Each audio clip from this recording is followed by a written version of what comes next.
warahmatullahi wabarakatuh.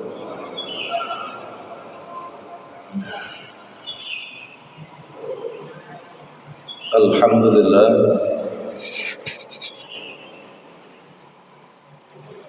alladzi kataba nasara wa ta'yida li ibadihil mukhlisin. Inna lanansuru rusulana walladzina amanu fil hayatid dunya wa yawma yaqumul ashhad. Asyhadu an la ilaha illallah wahdahu la syarika lah wa asyhadu anna Muhammadan abduhu wa rasuluh.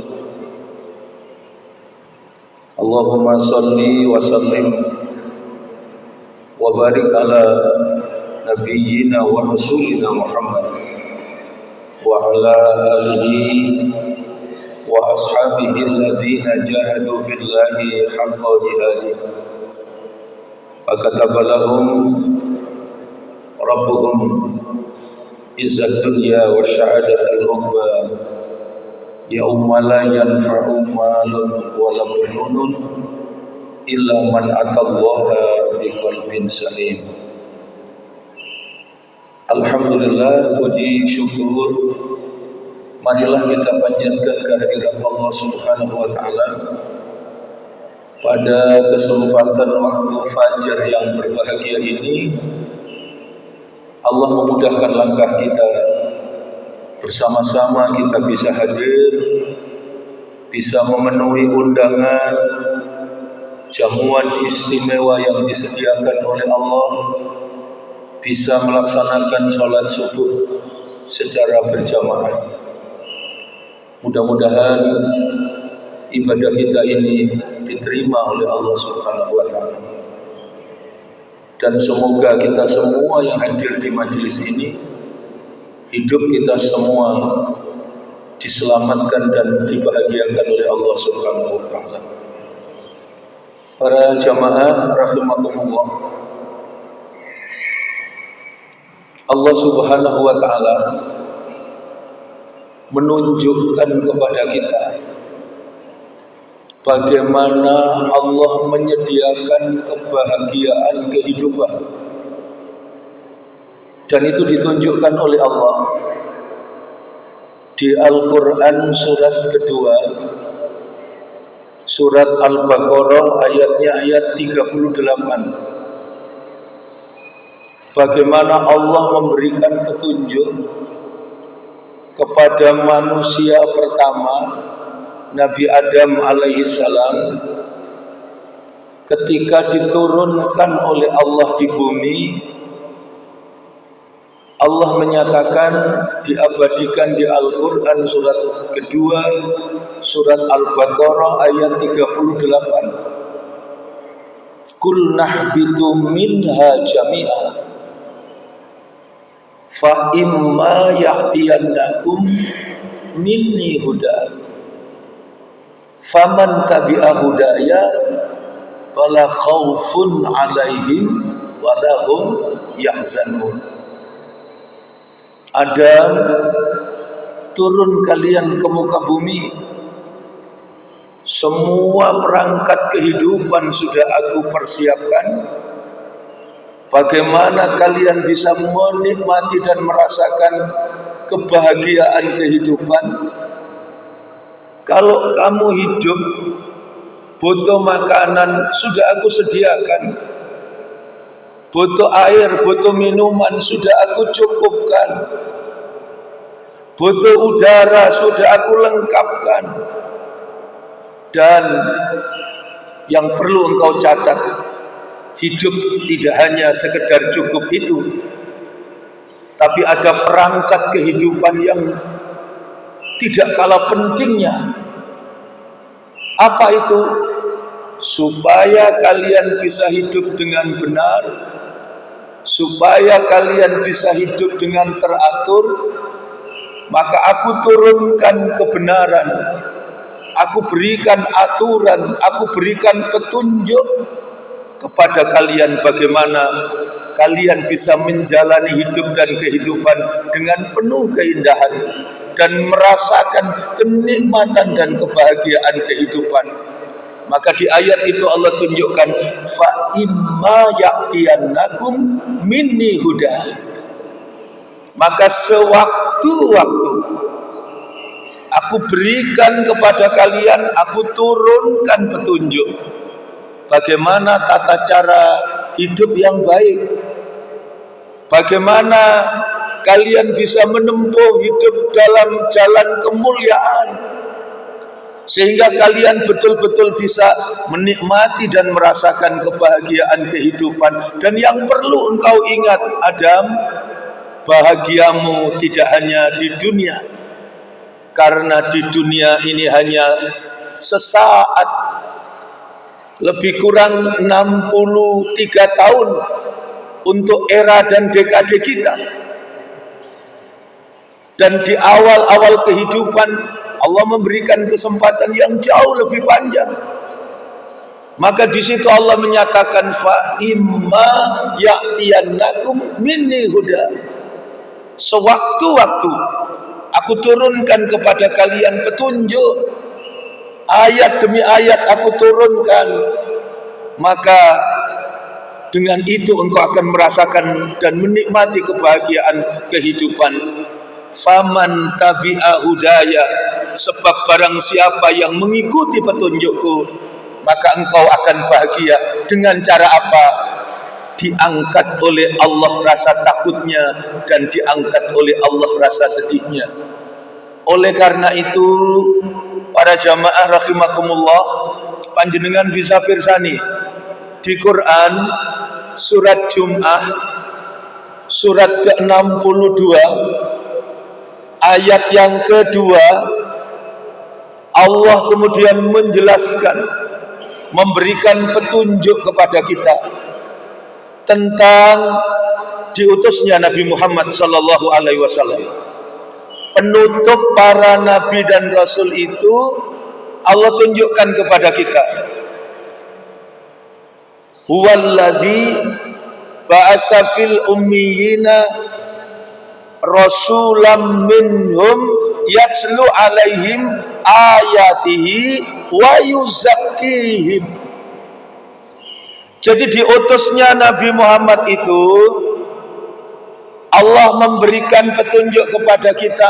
Tugas mulia beliau, tugas pertama dan utama adalah yatslu alaihim ayatihi, mengajarkan, menyampaikan, membacakan Al-Quran, menyampaikan kebenaran yang diturunkan oleh Allah, menyampaikan petunjuk yang diberikan oleh Allah. Maka tugasnya apa? Yatslu alaihim ayatihi. Lantas yang kedua, apa tugas mulia beliau?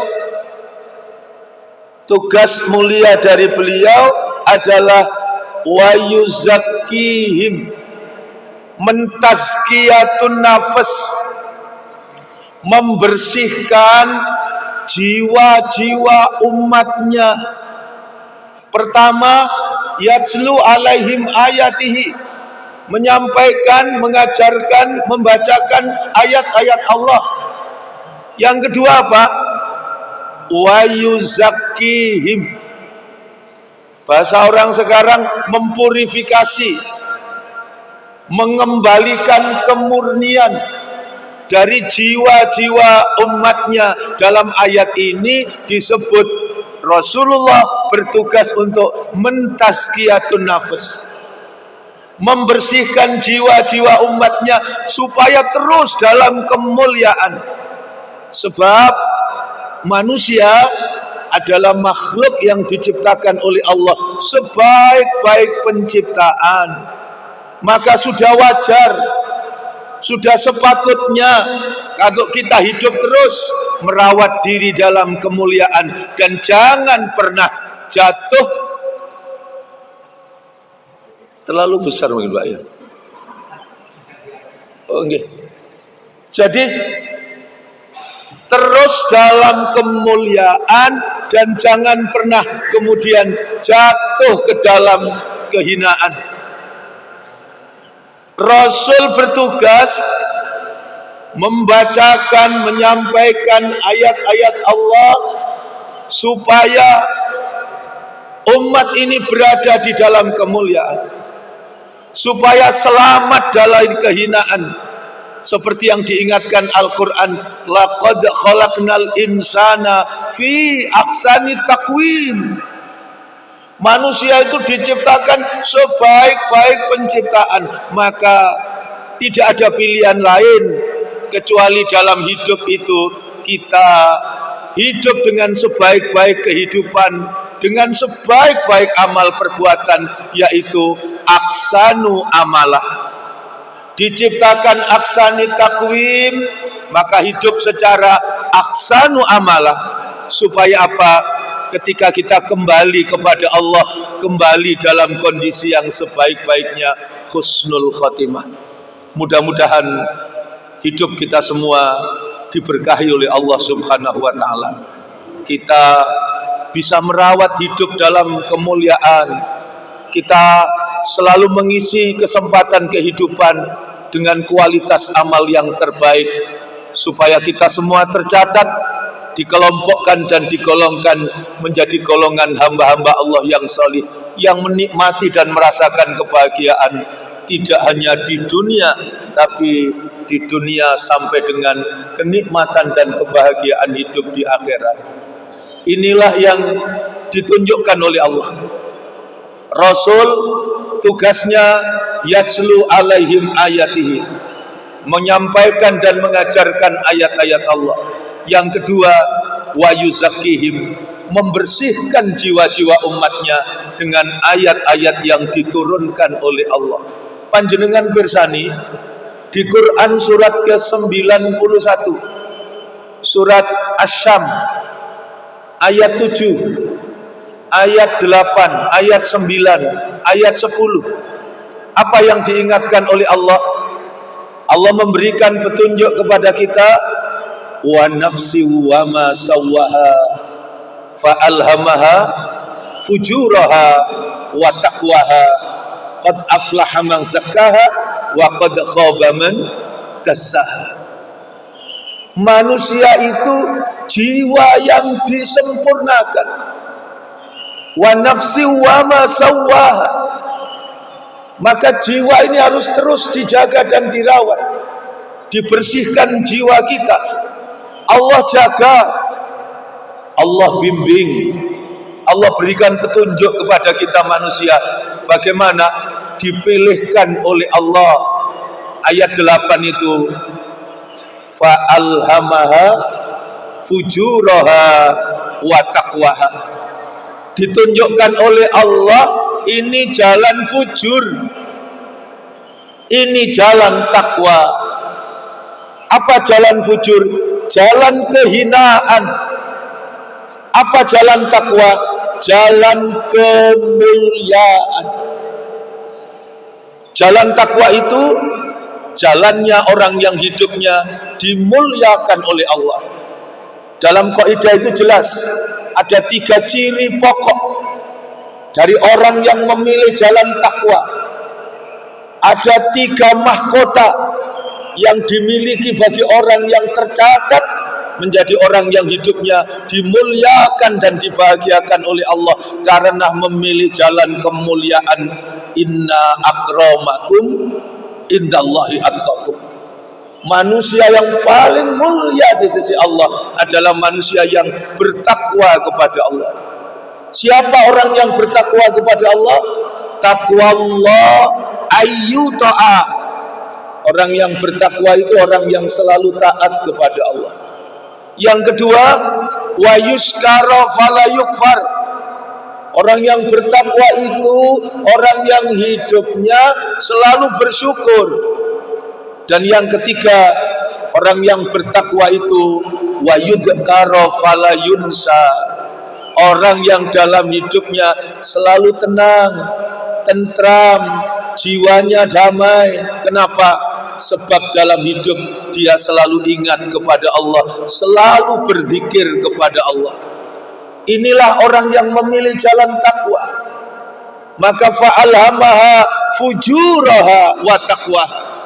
Jika jalan takwa adalah jalannya orang yang dibahagiakan secara sempurna oleh Allah, sebab dia taat. Dengan taat kepada Allah dibuka pintu kebahagiaan oleh Allah. Dengan bersyukur kepada Allah dibuka pintu kebahagiaan oleh Allah. Dengan selalu berzikir, jiwanya ditenangkan, hidupnya dibahagiakan oleh Allah. Sementara orang yang menempuh jalan kehinaan, orang yang fujur, orang yang tidak mau taat, maka dia dalam hidup dia durhaka kepada Allah. Orang yang menempuh jalan kehinaan, orang yang fujur, hidupnya dia tidak bersyukur kepada Allah, maka dia ingkar, dia kufur atas nikmat yang diberikan oleh Allah. Kalau orang yang menempuh jalan kehinaan, orang yang fujur, dia tidak pernah berzikir, ingat kepada Allah, tapi hidupnya lalai, dia lupa kepada Allah. Sehingga ayat 9 surat ke-91 itu dengan jelas Allah tunjukkan qad aflaha man zakkaha. Sungguh beruntung, sungguh sukses, sungguh berbahagia siapa? Orang yang membersihkan jiwanya, orang yang mentazkiyatun nafas dirinya, diisi hatinya dengan keyakinan kepada Allah, kemudian hidup dengan penuh ketaatan, hidup dengan penuh rasa syukur, selalu ingat kepada Allah. Dialah orang yang beruntung, orang yang sukses, orang yang bergembira dan berbahagia secara sempurna. Di dunia dia merasakan kegembiraan dan kebahagiaan, dan di akhirat dia merasakan keberlanjutan dan kelangsungan kesempurnaan kebahagiaan di akhirat. Sehingga ayat 9 itu qad aflaha man zakkaha. Yang menarik para jamaah rahimakumullah, sungguh beruntung. Kata beruntung di ayat ini menggunakan kata aflaha. Padahal faza itu beruntung, sa'ada itu beruntung, tapi di ayat ini Allah menggunakan kata aflaha. Apa spesifikasi dari kata aflaha sehingga kemudian dipilih oleh Allah di ayat ini, ayat 9 dengan qad aflaha man zakkaha? Sungguh sukses, sungguh beruntung orang-orang yang membersihkan jiwanya. Sebab kata aflaha itu keberuntungan yang berproses, tidak seperti membalik tangan, tidak instan, tapi butuh proses. Dan manusia diperintah oleh Allah untuk berjuang, untuk berproses, supaya terus menjaga hidupnya dalam kemuliaan. Sehingga dipilihkan oleh Allah qad aflaha man zakkaha. Bukan faza, bukan sa'ada, tapi kalimat yang dipilihkan oleh Allah adalah betul-betul kalimat perjuangan. Kita hidup untuk bisa merawat dan menjaga iman, kita hidup untuk terus dalam kemuliaan, itu perlu dirawat.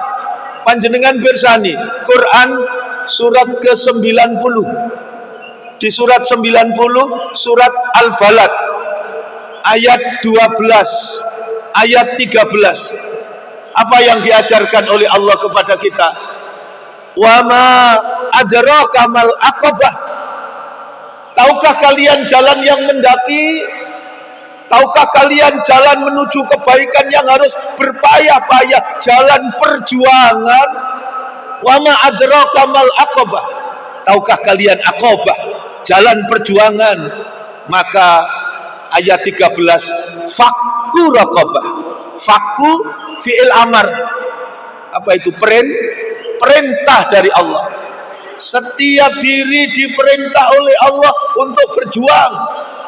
Fakku, bebaskan diri kalian, merdekakan diri kalian. Merdekakan dari apa? Fakku raqabah. Raqabah itu artinya budak. Tapi makna di balik budak itu adalah segala yang menjerat leher, itu namanya raqabah. Kalau harta, kemudian harta itu membelenggu kita, cinta kita kepada harta, kemudian kita menjadikan kita ingkar, durhaka, kufur, menjadikan kita menjauh dari Allah, menjadikan kita lupa kepada Allah, itu namanya raqabah. Kita hidup diperbudak oleh harta. Jabatan, ketika jabatan itu kemudian membelenggu hidup kita, menjadikan kita jauh dari kebenaran, mencampakkan kita dari kebenaran, menjauhkan kita dari ketaatan kepada Allah, maka berarti manusia itu dibelenggu, diperbudak oleh jabatan, diperbudak oleh dunia. Maka itu Allah perintahkan setiap pribadi, setiap diri diperintah untuk membebaskan dirinya dari apa? Dari perbudakan. Kalau istri, anak, suami, keluarga menjauhkan kita dari kebenaran, menjauhkan kita dari rasa cinta kepada Allah, itu namanya raqabah. Sehingga ayat 9 tadi Allah tunjukkan kalimatnya, yang beruntung siapa? Orang yang mampu berjuang, orang yang beruntung, yang sungguh-sungguh mengambil jalan perjuangan. Sehingga Allah sebut qad aflaha man zakkaha. Sungguh sukses, sungguh beruntung orang yang mensucikan jiwanya, meneguhkan keyakinan kepada Allah, kemudian hidup dengan penuh ketaatan, hidup dengan penuh rasa syukur, hidup selalu ingat kepada Allah, memilih jalan takwa, jalan kemuliaan, dialah orang yang beruntung. Ayat 10, sebaliknya, wa qad khaba man dassaha. Sungguh merugi siapa? Orang yang mengotori jiwanya, orang yang hilang keyakinannya kepada Allah, orang yang durhaka, orang yang ingkar, orang yang kufur atas nikmat yang diberikan oleh Allah. Dalam hidup dia selalu lalai kepada Allah. Inilah yang diingatkan oleh Allah di surat ke-91, surat Asy-Syam, ayat yang ke-10. Wa qad khaba man dassaha. Sehingga ibu bapak, jamaah rahimakumullah, karena itu kalau panjenengan pirsani Quran surat ketiga, surat Ali Imran, ayatnya ayat 102. Di Ali Imran ayat 102 itu Allah bimbing, betul-betul Allah mau menunjukkan dan mengantarkan kita supaya kita bisa merasakan hidup itu dengan penuh kebahagiaan. Apa yang diingatkan Allah? Ya ayyuhalladzina amanuttaqullaha haqqa tuqatihi wa la tamutunna illa wa antum muslimun. Setidak-tidaknya ada 4 nilai penting. Pertama, di ayat ini Allah tunjukkan bagi orang yang beriman, bagi orang yang yakin kepada Allah, maka Allah menyediakan kebahagiaan hidup di dunia. Yang nomor 2, kebahagiaan hidup di dunia yang diberikan oleh Allah itu bukan puncak dari kenikmatan dan kebahagiaan yang diberikan oleh Allah, karena Allah masih mempersiapkan dan menyediakan kenikmatan yang jauh lebih besar, yaitu kenikmatan hidup di akhirat. Nomor 3, karena itu dalam hidup jangan tertipu, jangan terjebak dengan kenikmatan sesaat hidup di dunia. Bukan tidak penting harta, kekayaan, kehidupan di dunia, tapi itu hanya singkat, lebih kurang 63 tahun. Maka jangan karena hanya kenikmatan di dunia itu terus kita kehilangan kemuliaan, kita kehilangan jalan takwa, kita terjerembab jatuh ke dalam kehinaan. Sebab seberapapun besar cinta kita kepada dunia, pasti itu semua akan kita tinggalkan. Dibatasilah kita hidup oleh adanya kematian. Karena itu rawat ketakwaan dengan sebenar-benarnya takwa. Haqqa tuqatihi. Itu yang ketiga. Jangan karena dunia ini kemudian menggelincirkan kita, menjatuhkan kita ke dalam perbuatan-perbuatan yang hina, mengotori diri kita, mengotori jiwa kita. Panjenengan bersani Quran surat ke-100. Surat ke-100 itu surat Al-Adiyat.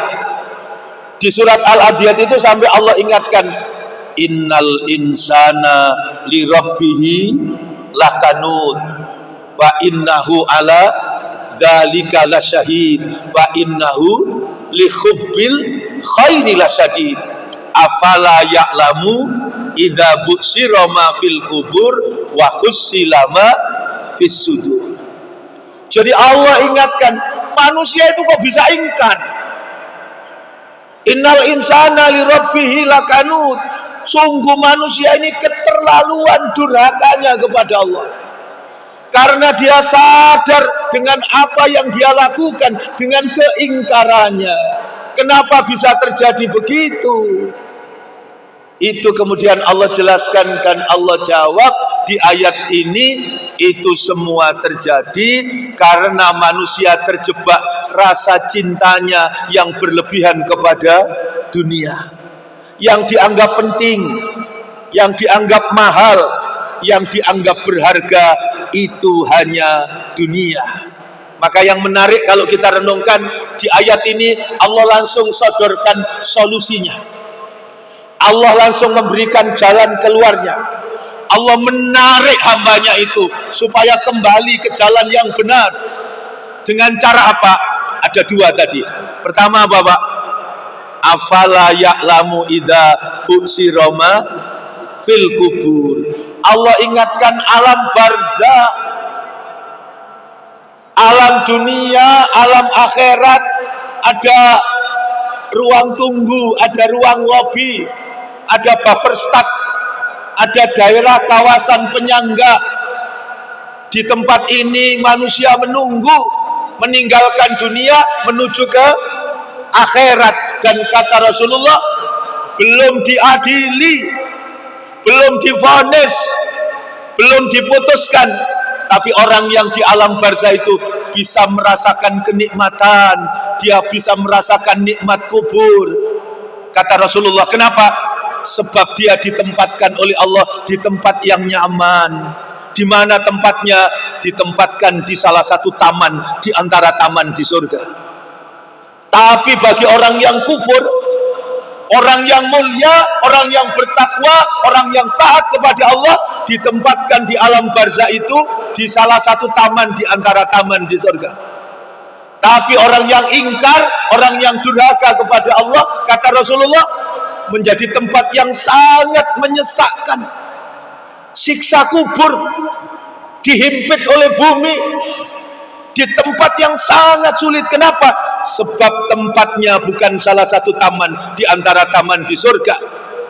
Belum divonis, diadili, belum tahu masuk surga apa masuk neraka, masih di masa tunggu di alam barzah. Tapi kata Rasulullah, dia ditempatkan di salah satu parit di antara parit di neraka. Inilah yang ditunjukkan oleh Allah. Maka kalau ini dikupas, ini disadari, ini direnungkan, maka orang akan lepas, meninggalkan kedurhakaan, kembali menuju ke kemuliaan, yaitu ketaatan. Maka Allah ingatkan, afala ya'lamu idza bu'sira ma fil kubur.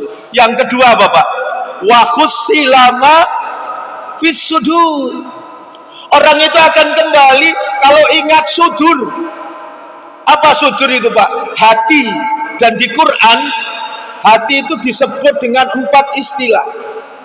Hati itu kalau dikupas, ini ayatnya memerintahkan, kalau kita mau merenungkan, mengupas tentang kenikmatan besar hati yang diberikan oleh Allah, maka hati disebut pertama namanya sudur. Kalau dikupas lagi, masuklah ke dalam qalbun. Orang nyebut hati itu biasanya kolbun, padahal lapisan luarnya namanya sodrun, sudur. Ada sodrun, yang kedua kolbun. Masuk lagi, dikupas lagi, ada yang namanya fuad. Lebih dalam lagi, inti dari hati namanya lub.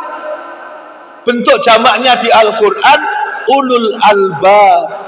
Maka di Quran surat ke-13, surat Ar-Ra'du ayat 19, panjenengan bersani di surat Ar-Ra'du ayat 19 itu, afamay ya'lamu annama unzila ilaika mir rabbikal haqqu kaman huwa a'ma innama yatadzakkaru ulul albab.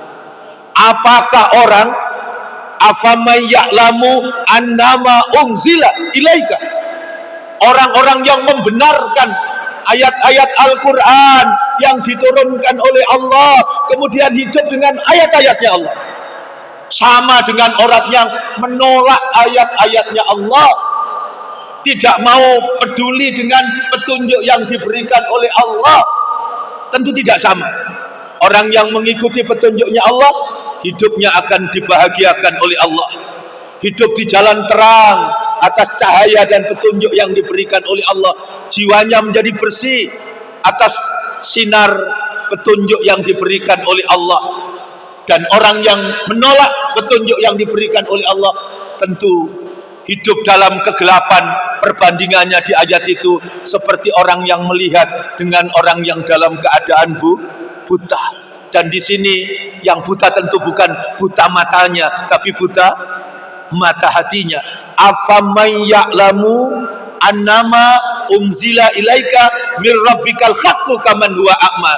Dan ayat ini dilanjutkan, innama yatadzakkaru ulul albab. Maka orang yang tenang, orang yang mampu merasakan ketenangan, orang yang mampu berzikir, ingat kepada Allah, adalah orang yang mendapatkan jiwa yang sempurna.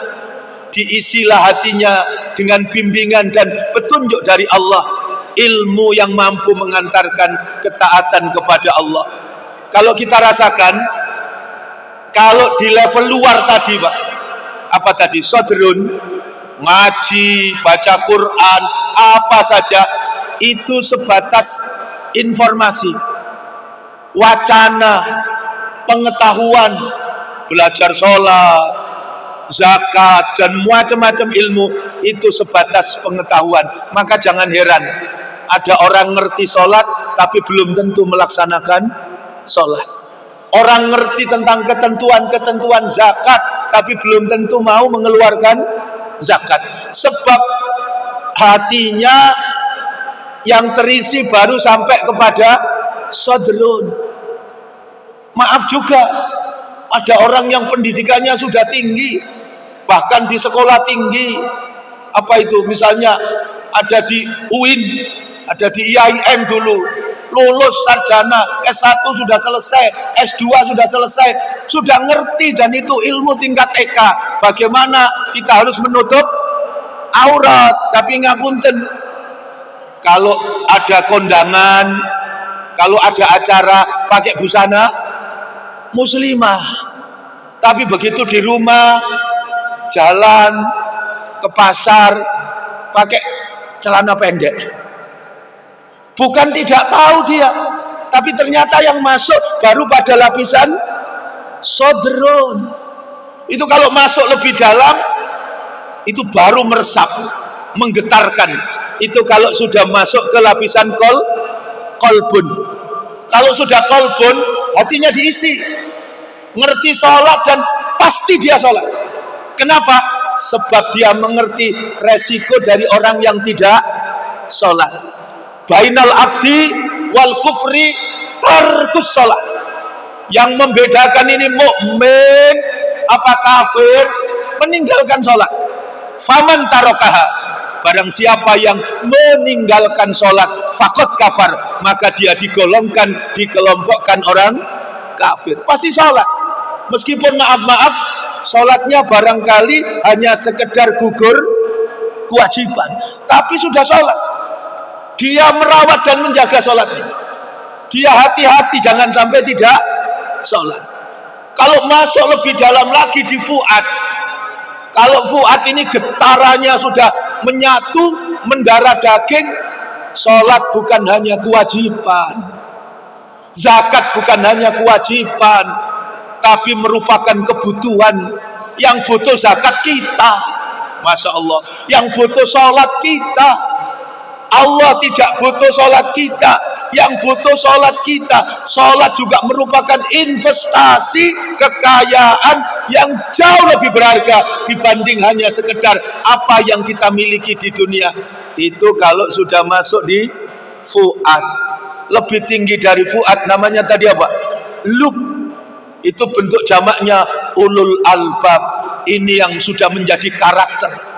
Jiwanya betul-betul dibersihkan. Tidak ada kenikmatan dan kebahagiaan kehidupan kecuali dia berserah diri, tunduk, taat dan patuh kepada Allah Subhanahu wa taala. Sehingga di Al-Qur'an surat ke-17, surat Al-Isra ayatnya ayat 107, apa yang ditunjukkan oleh Allah? Kul aminu bihi aw la tu'minu innalladzina utul ilma min qablihi idza yutla alaihim yakhiruna lil adqani sujada.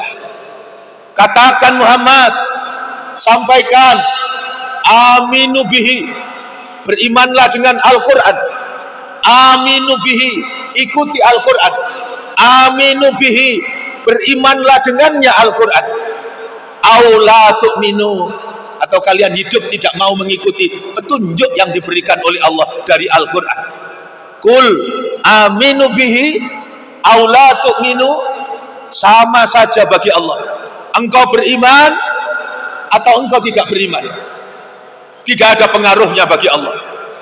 Engkau mengikuti Al-Quran atau tidak mengikuti Al-Quran, sama saja bagi Allah. Tapi di lanjutan ayat itu Allah bimbing kita.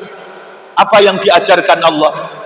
Innalladzina utul ilma min qabli, sesungguhnya orang-orang yang diberikan hikmah ilmu oleh Allah, orang-orang yang ulul albab, orang-orang yang diberikan hikmah ilmu oleh Allah, orang-orang terdahulu. Apa cirinya? Idza yutla alaihim, apabila kepadanya dibacakan ayat-ayat Allah, apabila kepadanya ditunjukkan kebenaran, apabila kepadanya ditunjukkan Al-Quran, maka sikapnya cuma satu, yakhiruna lil adqani sujada. Inilah orang yang ulul albab, orang yang betul-betul rukuk dan sujud, tunduk dan patuh, taat, berserah diri kepada Allah Subhanahu wa ta'ala. Semoga umur kita ini barokah, mudah-mudahan harta kita barokah, mudah-mudahan keluarga kita keluarga yang diberkahi oleh Allah. Kita semua dipayungi rahmat dari Allah Subhanahu wa ta'ala, dicatat, dikelompokkan, digolongkan menjadi hamba-hamba Allah yang salih. Kita semua, anak keturunan kita semua diselamatkan oleh Allah Subhanahu wa ta'ala, diberikan rasa cinta kepada Allah lewat rasa cinta kepada petunjuk yang diberikan oleh Allah dengan Al-Quran, dan dengan itu mengantarkan kita menjadi jiwa-jiwa yang disempurnakan oleh Allah. Karena itu tugas mulia, tugas pertama dan utama Rasul menyampaikan ayat-ayat Allah, dan dengannya mau membersihkan jiwa-jiwa umatnya, mau mentazkiyatun nafas jiwa umatnya, sehingga umat ini, kita semua hidup dalam kemuliaan, selamat dari kehinaan. Sebagai penutup kesempatan yang berbahagia ini, maka para jamaah, ideal ketika kita meninggal itu kita bawa 30 juz.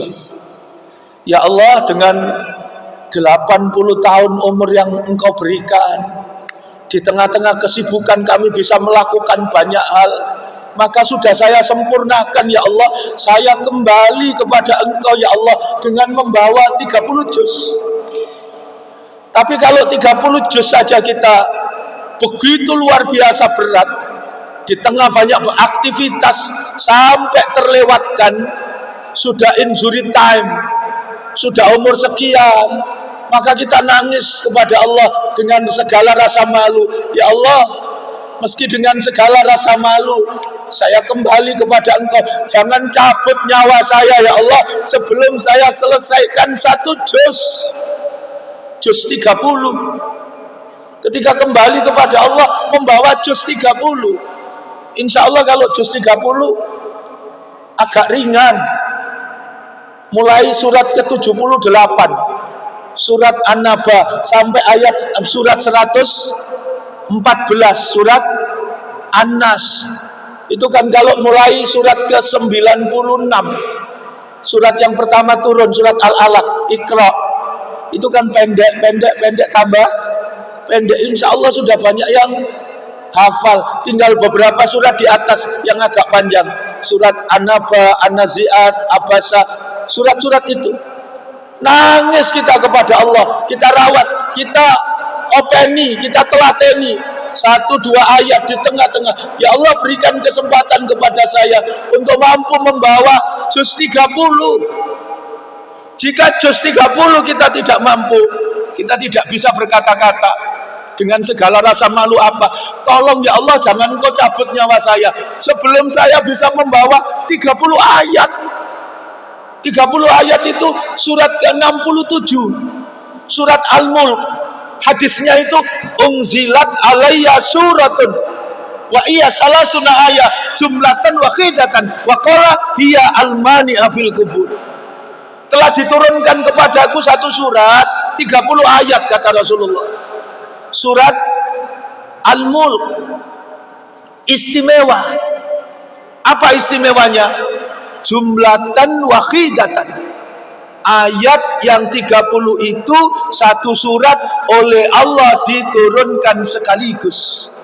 Dan Rasul melanjutkan dalam sabda beliau, waqala hiya almani'a fil kubur. Nama lain dari surat Al-Mulk itu Al-Mani'ah. Di hadis yang lain disebut dengan Al-Munjiyah. Di hadis yang lain disebut An-Najiyah. Artinya yang mencegah, artinya yang membebaskan, yang menyelamatkan, yang mencegah dari siksa kubur, yang menyelamatkan dari azab di neraka. Sehingga menjadi amalan yaumi. Ibu bapak jamaah rahimakumullah, Rasul memberikan contoh dan teladan. Setiap hari ditandai hari-harinya dengan membaca surat Al-Mulk. Mudah-mudahan Allah subhanahu wa ta'ala memberikan hikmah ilmu yang bermanfaat. Saya tidak tahu hidayah Allah diberikan kepada siapa, tapi mudah-mudahan kita semua mendapatkan hidayah dari Allah. Keluar dari majelis ini, kita lebih dekat dengan Allah. Keluar dari majelis ini, kita lebih takut, lebih cinta kepada Allah subhanahu wa ta'ala. Dan dengan penuh harap mudah-mudahan betul-betul kita merasakan kenikmatan dan kebahagiaan kehidupan di dunia sampai dengan kehidupan di akhirat. A'udzubillahi minasyaitonirrajim. Bismillahirrahmanirrahim. Allahumma anta rabbi la ilaha illa anta khalaqtani wa ana abduka wa ana ala ahdika wa wa'dika mastata'tu a'udzubika min syarri ma sana'tu abu'u laka bi ni'matika alayya wa abu'u bi dzambi faghfirli fa innahu la yaghfirudz dzunuba illa anta. Rabbana atina fid dunya hasanah wa fil akhirati hasanah wa qina adzabannar walhamdulillahi rabbil alamin. Terima kasih atas segala perhatian, mohon maaf atas segala kekurangan. Doa kafaratul majlis. Subhanakallahumma wa bihamdika asyhadu an la ilaha illa anta astaghfiruka wa atubu ilaik. Assalamualaikum warahmatullahi wabarakatuh.